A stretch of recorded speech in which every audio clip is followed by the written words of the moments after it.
Let's imagine that we are developing a new project at a bank. For that project, we designed a new database that only existed in a test environment.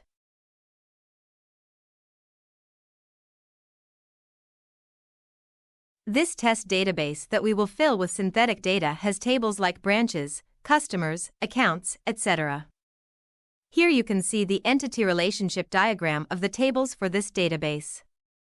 Since we have not deployed the project to the production environment yet, we need to generate synthetic data that mimics the real-world data for testing purposes for the use of the quality assurance team of the project. In order to start the process of generating synthetic data, we need to move on to the Synthetic Flow Management menu of the TDM product, which comes with TDM version 2 as a brand new feature. While populating some certain data into the columns in these tables, we make use of predefined lists as a lookup table. To create lists, access the List Generator submenu.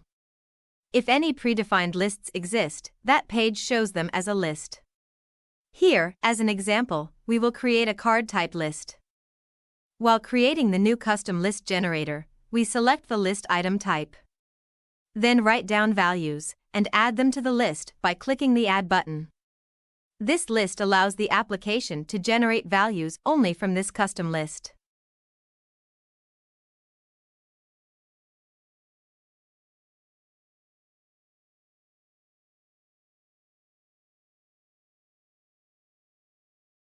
Next, we proceed to the synthetic flow creation stage.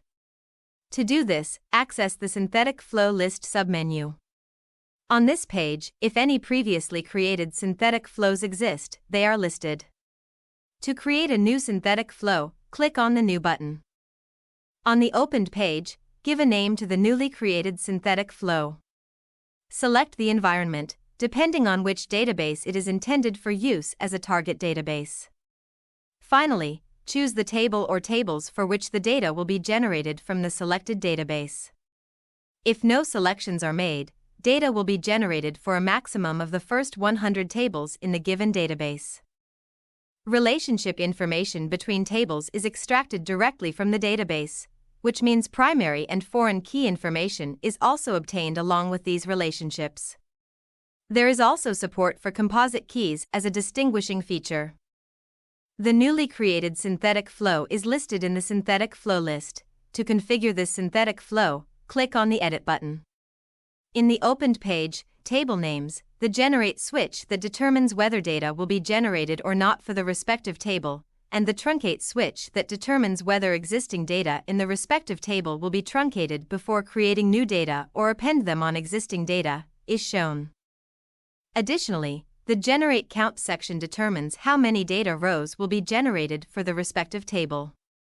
After writing the desired quantity in this section, click on the Save button. On the rightmost side of the page, there is a Settings button. When clicked on this, it opens a list page containing the column names of the respective table, the Generator Type section that automatically comes with column types. When it is desired to edit the generator type for any column, click this button, and in the opened pop-up window, make the necessary configurations.